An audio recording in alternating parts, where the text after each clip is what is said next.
الحمد لله وكفى وسلام على عباده الذين اصطفى أما بعد فأعوذ بالله من الشيطان الرجيم بسم الله الرحمن الرحيم وما أرسلناك إلا رحمة للعالمين صدق الله العظيم.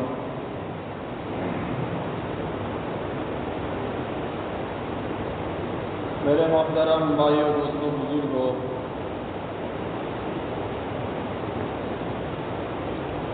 جیسا کہ گزشتہ کل میں نے آپ لوگوں کے سامنے یہ بات عرض کی تھی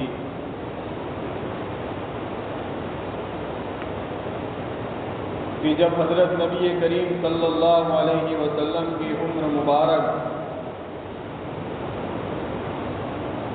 35 سال سے زیادہ ہونے لگی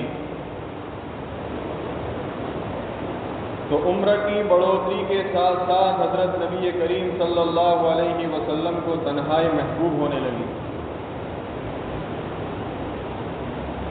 آپ کا دل پریشان بے چین رہتا تھا. تو نبی کریم صلی اللہ علیہ وسلم نے شہر کے ہنگامے سے دور مکہ کے قریب ایک پہاڑ ہے جس کا نام غار ہیرا ہے. حضرت نبی کریم صلی اللہ علیہ وسلم اس غار کے اندر تشریف لے گئے. غار ہیرا یہ مکہ کے 3 میل کے فاصلے کے اوپر واقع ہے. ہیرا کے معنی تلاش اور جستجو کے آیا کرتے ہیں. نبی کریم صلی اللہ علیہ وسلم اس غار میں تشریف لے گئے. اس غار کی لمبائی تقریباً 4 گز ہے اور اس کی چوڑائی 1.25 گز ہے. یعنی ایک آدمی عافیت کے ساتھ اس کے اندر نماز پڑھ سکتا ہے. اور یہ زمین کی سطح سے 2000 فیٹ اونچے واقع ہے.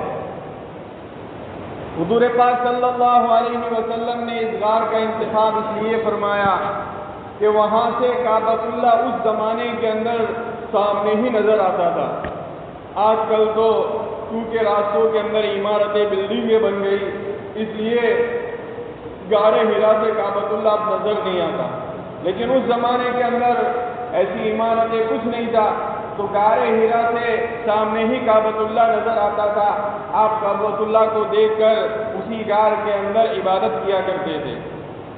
اور یہی وہ غار ہے جس غار کے اندر آپ کے چچا عبد المطلب رمضان المبارک کے اندر اعتکاف کیا کرتے تھے. نبی کریم صلی اللہ علیہ وسلم اس غار کے اندر تشریف لے گئے. جیسے ہی آپ غار کے اندر تشریف لے گئے آپ کی طبیعت کو سکون ملا. پریشانی، بے چینی، گھبراہٹ جی ساری ختم ہو گئی اور غار ہیرا کی تنہائیوں نے غور و فکر کے اوپر نبی کریم صلی اللہ علیہ وسلم کو ابھارا. آپ صلی اللہ علیہ وسلم اسی غار کے اندر اللہ کی عبادت کرتے رہے. اب یہاں ایک سوال یہ پیدا ہوتا ہے کہ حضرت نبی کریم صلی اللہ علیہ وسلم آخر اس غار کے اندر عبادت میں کیا کیا کرتے تھے؟ اس غار کی عبادت کیا ہوا کرتی تھی؟ اس سے پہلے میں آپ کو بتاتا چلوں کہ پہلے انبیاء کی زندگیوں کے اندر بہت سارے ایسے پہاڑ ہیں جس نبی کے ساتھ ان کو ایک خاص نسبت ہے. مثال کے طور پر حضرت جبل رحمت ہے جس پہاڑ کے اوپر حضرت آدم علیہ السلام اور حضرت حوا کی سب سے پہلے ملاقات ہوئی تھی. یہ بھی بہت اونچے واقع ہے جبل رحمت. اسی طرح دودھی پہاڑ ہے کہ حضرت نوح علیہ السلام کی کشتی اسی جگہ کے اوپر ٹھہری ہوئی تھی. صفا مروہ کے پہاڑ حضرت ابراہیم، حضرت حاجرہ، حضرت اسماعیل کے ساتھ ان کو خاص نسبت ہے. اسی طرح کوہ طور ہے، حضرت موسیٰ علیہ السلام کو اس کے ساتھ خاص نسبت ہے. اسی طرح زیتون کا پہاڑ ہے، حضرت عیسیٰ علیہ السلام کو ان کے ساتھ خاص نسبت ہے. حضور پاک صلی اللہ علیہ وسلم کی حیات طیبہ کے اندر بھی دو پہاڑ ایسے ہیں جن کو حضور سے بہت خاص نسبت ہے۔ ایک تو یہی غار حرا ہے جس کے اندر حضرت نبی کریم صلی اللہ علیہ وسلم عبادت کیا کرتے تھے، اور دوسرا پہاڑ ہے غار ثور۔ جب آپ مکے سے مدینے کی طرف ہجرت کر رہے تھے تو اسی غار ثور کے اندر حضرت نبی کریم صلی اللہ علیہ وسلم نے 3 دن اس کے اندر قیام فرمایا تھا۔ تو یہ دو پہاڑ جس کو حضور پاک صلی اللہ علیہ وسلم کی زندگی سے ایک خاص نسبت ہے۔ غار حرا کا نام و نشان نہیں ہوتا اگر میرے آقا اس کے اندر عبادت کے لیے تشریف نہ لے گئے ہوتے۔ غار حرا جو مشہور ہے وہ حضرت نبی کریم صلی اللہ علیہ وسلم کی بدولت مشہور ہے، اس لیے کہ آپ اس غار کے اندر عبادت کیا کرتے تھے۔ اب یہاں یہ ہے کہ عبادت کیا ہوتی تھی، تو روایتوں کے اندر صحیح بخاری کے اندر غالباً روایت ہے کہ آپ کی اس غار کے اندر عبادت یہ غور و فکر ہوا کرتا تھا، اور یہ وہی عبادت ہے کہ آپ کے دادا حضرت ابراہیم علیہ السلام کو نبوت ملنے سے پہلے آپ بھی یہی عبادت، غور و فکر کی عبادت کیا کرتے تھے۔ یہی وجہ تھی کہ جب چاند اپنی آب و تاب کے ساتھ ستارے نکلے تو حضرت ابراہیم علیہ السلام کہنے لگے ھذا ربی، یہ میرا رب ہے۔ تھوڑی دیر کے بعد ستارے غائب ہو گئے، سورج نکلا تو اور بھی زیادہ اس کے اندر وہ ہو گیا اور یوں کہا ھذا ربی، یہ میرا رب ہے۔ اس کے بعد وہ بھی غائب ہو گئے تو حضرت ابراہیم علیہ السلام نے کہا کہ غائب ہونے والی چیز کبھی بھی خدا نہیں ہو سکتی، بلکہ میں تو اس معبود کی عبادت کرتا ہوں جس نے ان ساری چیزوں کو بنایا ہے۔ تو حضرت نبی کریم صلی اللہ علیہ وسلم کی عبادت بھی اس غار کے اندر حضور پاک صلی اللہ علیہ وسلم غور و فکر کیا کرتے تھے۔ یہ کیفیت یعنی تنہائی کی اور عبادت کی کیفیت حضور پاک صلی اللہ علیہ وسلم کی زندگی میں حضرت رقیہ کے پیدا ہونے کے بعد ہی سے شروع ہو چکی تھی، لیکن ان 5 سال کے اخیری 6 مہینے کے اندر اللہ کے رسول صلی اللہ علیہ وسلم اللہ کی عبادت کے اندر اور توجہ اللہ کے اندر اور بھی زیادہ منہمک ہو گئے، اور بھی زیادہ اللہ کی طرف متوجہ ہو گئے۔ آپ اپنے گھر سے کھانا پانی لے کر وہاں اس غار کے اندر چلے جاتے تھے۔ اس سے یہ بات بھی معلوم ہوئی کہ اسباب کا اختیار کرنا یہ توکل کے خلاف نہیں ہے۔ حضور پاک صلی اللہ علیہ وسلم سے زیادہ اللہ کی ذات کے اوپر کس کو بھروسہ ہو سکتا ہے، لیکن آپ بھی اپنا توجہ سفر کے اندر ساتھ لے کر جا رہے ہیں۔ اس سے یہ بات نکلتی ہے کہ اس اسباب کا اختیار کرنا یہ توکل کے خلاف نہیں ہے۔ حضور پاک صلی اللہ علیہ وسلم کھانا پانی لے کر اس کے اندر عبادت کرتے، جب توشہ ختم ہو جاتا آپ گھر کے اندر تشریف لاتے، اور پھر گھر کے اندر تشریف لاتے اور چند دن رہنے کے بعد پھر اسی غار کے اندر چلے جاتے، وہاں اللہ کی عبادت کرتے، مراقبہ کیا کرتے تھے۔ اسی حالت کے اندر حضرت نبی کریم صلی اللہ علیہ وسلم کی عمر مبارک 40 سال پر پہنچ چکی۔ 40 سال آپ صلی اللہ علیہ وسلم کی عمر ہو چکی۔ بعض روایت کے مطابق 9 ربیع الاول کا دن تھا یا 10 ربیع الاول کا دن تھا، یعنی ربیع الاول کا مہینہ، اور بعض لوگ یوں کہتے ہیں کہ اس وقت رمضان المبارک کا مہینہ تھا، کہ اس غار کے اندر جب اللہ کے رسول صلی اللہ علیہ وسلم کی عمر مبارک 40 سال کو پہنچ چکی، اسی وقت حضرت نبی کریم صلی اللہ علیہ وسلم کے بعد سب سے پہلی وحی حضرت جبرائیل علیہ السلام لے کر تشریف لائے۔ اس کا واقعہ حضرت عائشہ رضی اللہ تعالی عنہ بیان فرماتی ہے کہ نبی کریم صلی اللہ علیہ وسلم غار حرا میں عبادت کر رہے تھے کہ اچانک ایک فرشتہ حضرت نبی کریم صلی اللہ علیہ وسلم کی خدمت میں حاضر ہوا اور حضور پاک صلی اللہ علیہ وسلم سے فرمایا اقرا، پڑھیے۔ حضور پاک صلی اللہ علیہ وسلم نے فرمایا ما انا بقاری، میں تو پڑھا ہوا نہیں ہوں، اس لیے کہ حضرت نبی کریم صلی اللہ علیہ وسلم امی تھے، لکھنا پڑھنا آپ نہیں جانتے تھے۔ حضور پاک صلی اللہ علیہ وسلم نے اس دنیا کے اندر کسی سے نہ لکھنا سیکھا ہے نہ کسی سے پڑھنا سیکھا ہے، اس لیے کہ ایسا کام آپ کی شان کے خلاف تھا، اور ان پڑھ ہونا، امی ہونا عرب کے اندر کوئی عیب کی بات نہیں تھی، بلکہ امی ہونا حضرت نبی کریم صلی اللہ علیہ وسلم کی عظمت کی بہت بڑی دلیل ہے، عظمت کی بہت بڑی دلیل ہے۔ جس زمانے کے اندر حضرت نبی کریم صلی اللہ علیہ وسلم تشریف لائے، اس زمانے کے اندر تعلیم کا جو معیار تھا وہ تعلیم کے معیار کا بدترین زمانہ تھا۔ اکثر عرب اور اکثر لوگ ان پڑھ تھے اور وہاں ان پڑھ ہونا کوئی معیوب نہیں تھا، کوئی عیب کی بات نہیں تھی، بلکہ ان کے یہاں تو سب سے زیادہ اہمیت فصاحت و بلاغت ہے، شجاعت و بہادر ہے، سخی ہونا، مہمان نواز ہونا، بہادر ہونا، یہ ان کے یہاں بہت خصوصی امتیاز رکھتے تھے۔ یہ خصوصیت ہر ایک کے اندر پائی جانی چاہیے تھی، ان کی یہ سوچ تھی۔ یہاں تک کہ اگر کوئی آدمی سیاست کے اوپر آنا چاہیے تو اس کا بھی سیاست کے منصب کے اوپر فائز ہونے کے لیے بھی لکھنا پڑھنا کوئی ان کے یہاں ضروری نہیں تھا، بلکہ ان کے اندر خصوصیات ہونی چاہیے تھی، فصاحت و بلاغت ہے، مہمان نوازی ہے، سخاوت ہے۔ یہ سب کچھ اگر کسی انسان کے اندر ہے تو اس کو قوم کا سردار اور قبیلے کا سردار مانا جاتا تھا۔ ہم سب کو معلوم ہے اور تاریخ پڑھنے سے ہمیں پتہ چلتا ہے کہ بذات خود حضرت نبی کریم صلی اللہ علیہ وسلم اور آپ کا پورا خاندان ان سارے خصوصیات کا مالک تھا۔ ان کے اندر شجاعت بھی تھی، بہادری بھی تھی، فصاحت و بلاغت بھی ان کے اندر تھی، اعلیٰ اخلاق کے مالک تھے، مہمان نوازی، سخاوت۔ میں نے ان کے پہلے قصے بھی سنائے ہیں کہ کیسے کیسے وہ مہمان نواز تھے۔ تو حضور پاک صلی اللہ علیہ وسلم کی ذات کے اندر بھی اور آپ کے قبیلے کے ہر فرد کے اندر یہ ساری خصوصیات پائی جاتی تھی۔ اور اسی وجہ سے ہر بچہ چاہے بوڑھا ہو، جوان ہو، مرد ہو، عورت ہو، ہر ایک آدمی نبی کریم صلی اللہ علیہ وسلم کو صادق اور امین کہہ کر پکارا کرتے تھے۔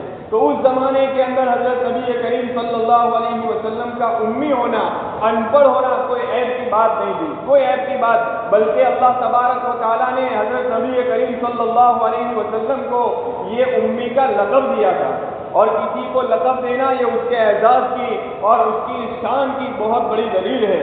قرآن پاک کے اندر بھی امی کا لفظ موجود ہے۔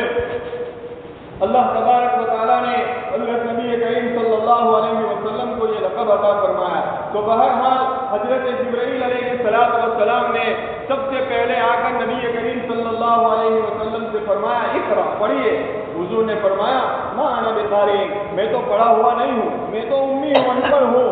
حضرت جبرائیل علیہ السلام نے حضرت نبی کریم صلی اللہ علیہ وسلم کو اپنے سینے سے لگایا اور اس قدر بھیجا کہ حضور فرماتے ہیں مجھے یوں لگتا تھا کہ ابھی میری پسلیاں ٹوٹ جائے گی، میری پسلیاں ٹوٹ جائے گی۔ پھر دبا کر کہا اقرأ، پڑھیے۔ حضور نے پھر دوبارہ یہی جواب دیا ما انا بقاری، میں پڑھا ہوا نہیں ہوں۔ پھر دوسری مرتبہ بھی بھیجا، حضور نے یہی فرمایا۔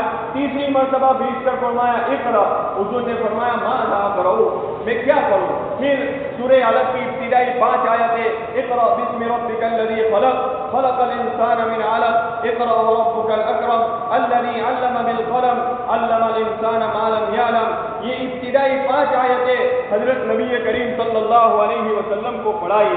فرشتے نے جو کچھ بھی پڑھا تھا حضور کو زبانی یاد ہو گیا۔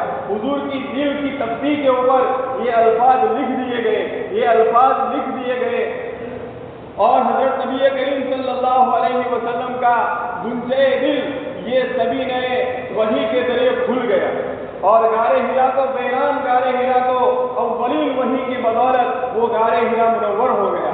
اللہ کی اس وحی کی برکت سے اس راستے کو ایک نورانیت ملی۔ جبل نور جو غار ہرا کا دوسرا نام ہے، جبل نور کی ایک قسمت جاگ اٹھی۔ حضور پاک صلی اللہ علیہ وسلم کے قدموں نے اس غار ہرا کے راستے کے راستوں کو منور کر دیا یہ وحی کے ذریعے۔ تو بہرحال حضرت نبی کریم صلی اللہ علیہ وسلم نے وہ ساری چیزیں حضور پاک صلی اللہ علیہ وسلم نے پڑھی جو حضرت جبرائیل علیہ السلام نے آپ کو پڑھائی۔ حضور پاک صلی اللہ علیہ وسلم چونکہ جانتے نہیں تھے کہ میرے اوپر یہ وحی آنے والی ہے اور اس طرح مجھے نبوت کا منصب ملنے والا ہے۔ ظاہری بات ہے اگر اس طرح کا کوئی اچانک واقعہ پیش آ جائے آدمی گھبرا جاتا ہے، آدمی کے دل کے اوپر اور اس کے جسم کے اوپر کپی طاری ہو جاتی ہے۔ حضور پاک صلی اللہ علیہ وسلم کے ساتھ جب اس قدر اس قدر واقعہ پیش آیا، آپ غار حرا سے تشریف لائے، آپ کے جسم کے اوپر لرزہ طاری تھا، آپ کے اوپر خوف طاری تھا۔ حضرت نبی کریم صلی اللہ علیہ وسلم اسی حالت میں حضرت خدیجہ کے گھر جا رہے تھے۔ حضور صلی اللہ علیہ وسلم کے اوپر نبوت کے بوجھ نے آپ کی طبیعت کے اوپر ایک بہت گہرا اثر ڈالا تھا۔ وحی کی ہیبت اور انوار الہی کی بدولت قلب اطہر کا متاثر ہونا یہ انسان کی فطرت میں ہے۔ اچانک جو واقعہ پیش آ گیا، حضور پاک صلی اللہ علیہ وسلم اسی خوف کے اندر حضرت خدیجہ کے آنگن میں تشریف لائے۔ آنگن میں تشریف لا رہے تھے، آپ کے جسم کے اوپر کپ کپی تاری تھی۔ آپ نے اپنی رفیقہ حیات سکھ کی ساتھی حضرت خدیجہ رضی اللہ تعالی عنہا سے فرمایا، زملونی، مجھے چادر اڑا دو، مجھے چادر اڑا دو۔ حضور پاک صلی اللہ علیہ وسلم کو حضرت خدیجہ نے چادر اڑائی، اور پھر جب وہ سارا خوف جاتا رہا، حضور پاک صلی اللہ علیہ وسلم نے فرمایا، انی خشیت علی نفسی، مجھے میری جان کا خطرہ محسوس ہو رہا ہے، مجھے میری جان کا خطرہ ہے۔ اس وقت حضرت خدیجہ نے حضرت نبی کریم صلی اللہ علیہ وسلم کو جو تسلی دینے کے لیے الفاظ کہے ہیں، کیا کہنا خدیجہ کی شان کو، 5 الفاظ کے ذریعے ساری گھبراہٹ حضرت خدیجہ نے حضرت نبی کریم صلی اللہ علیہ وسلم کی دور فرما دی۔ یہ وہ اس زمانے کی وہ عورتیں تھیں کہ شوہر چاہے کتنا بھی گھبرا کر گھر آیا ہو، چند کلمات کے ذریعے اپنے شوہروں کی تسلی کا سامان کر دیتی۔ اور آج کی عورتیں ہیں کہ آدمی کو سب سے زیادہ بوجھ اور سب سے زیادہ گھبراہٹ گھر کے اندر ہوتی۔ یہ ہماری عورتوں کی تربیت نہ ہونے کی بنیاد ہے کہ ہماری عورتوں کے اندر وہ تربیت ہی نہیں ہے۔ وہ ساری عورتیں تربیت یافتہ تھی۔ حضرت خدیجہ الکبریٰ نے حضور پاک صلی اللہ علیہ وسلم کے لیے تسلی کے چند الفاظ کہے، جس میں سب سے پہلے کہا، واللہ ما یخزیک اللہ ابدا، اللہ کی قسم اللہ آپ کو کبھی بھی ضائع نہیں کریں گے، کبھی بھی رسوا نہیں کریں گے۔ کیا وجہ ہے؟ تو حضرت خدیجہ نے آگے فرمایا، انک لتصل الرحیم، سب سے پہلی صفت یہ گنوائی، آپ رشتہ داروں کے ساتھ صلہ رحمی کرتے ہیں، آپ رشتہ داروں کے ساتھ صلہ رحمی کرتے ہیں۔ دوسری بات یہ فرمائی، وتکسب المعدوم، جو کما نہیں سکتا آپ ان کے لیے کماتے ہو، جو کما نہیں سکتا ان کے لیے آپ کماتے ہو۔ وتکمل الکل، اور جو بیچارہ نادار قسم کا ہے اس کی آپ اعانت کرتے ہیں، مدد کرتے ہیں۔ وتکریم الضیف، چوتھی بات یہ بیان فرمائی کہ آپ مہمان نوازی کرتے ہیں۔ اور 5ویں بات یہ فرمائی، وتعین علی نوائب الحق، اور حق کے راستے کے اندر آنے والی مصیبتوں کے اوپر آپ لوگوں کی مدد کرتے ہیں۔ آپ کے اندر یہ ساری چیزیں ہیں جس کی بنیاد کے اوپر اللہ آپ کو کبھی بھی ضائع اور کبھی بھی رسوا نہیں کرے گا، کبھی بھی رسوا نہیں کرے گا۔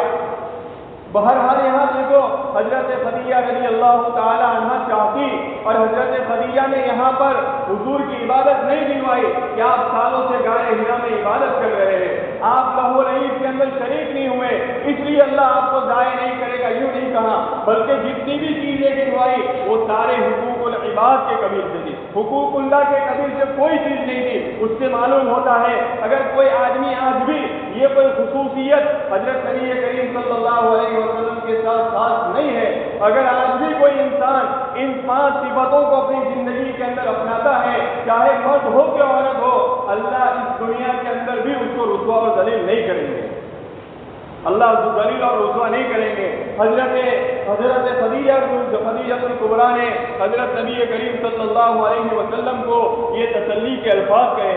اس کے بعد حضرت خدیجہ حضرت اپنے چچا زاد بھائی ورقہ ابن نوفل، جو عیسائی کے بہت بڑے عالم تھے، تورات اور زبور کے بہت بڑے عالم تھے، بڑی مہارت رکھنے والے تھے، بوڑھے ہو چکے تھے، آنکھوں سے بینائی چلی گئی تھی، ان کے پاس حضرت خدیجہ حضرت نبی کریم صلی اللہ علیہ وسلم لوگوں کو لے کر روانہ ہوئی، اور ورقہ ابن نوفل سے وہ ساری باتیں سنائی اور کہا کہ ذرا بھتیجے سے پوچھے کیا واقعہ پیش آیا۔ حضرت نبی کریم صلی اللہ علیہ وسلم نے ورقہ ابن نوفل سے وہ سارا منظر جو غار حرا کے اندر پیش آیا تھا بیان فرمایا، تو ورقہ ابن نوفل نے کہا، خدا پاک کی قسم یہ تو وہی فرشتہ ہے جو حضرت موسیٰ علیہ السلام کے پاس آیا کرتا تھا۔ پھر ورقہ ابن نوفل نے کہا، کاش اگر میں زندہ رہا، جس وقت تمہارے قوم تم کو نکالے گی تو میں ضرور آپ کی مدد کروں گا۔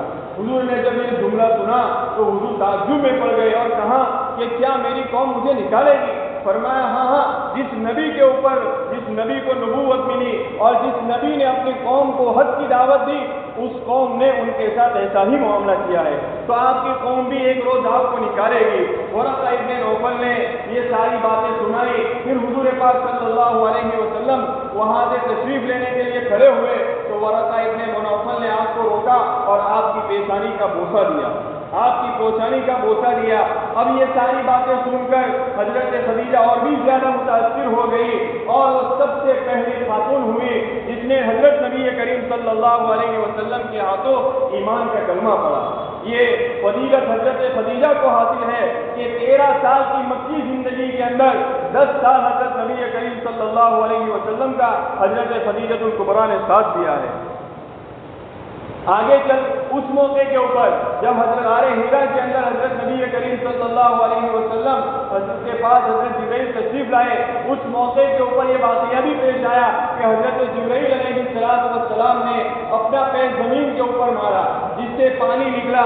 اس پانی سے حضرت جبرائیل علیہ السلام نے وضو کیا، ان کی پیروی کرتے ہوئے حضرت نبی کریم صلی اللہ علیہ وسلم نے بھی وضو کیا، اور سفیر نبوت نے یعنی نبوت کے جو سفیر حضرت جبرائیل تھے انہوں نے نبی کریم صلی اللہ علیہ وسلم کو 2 رکعت نماز 4 سجدوں کے ساتھ حضرت نبی کریم صلی اللہ علیہ وسلم کو پڑھائی۔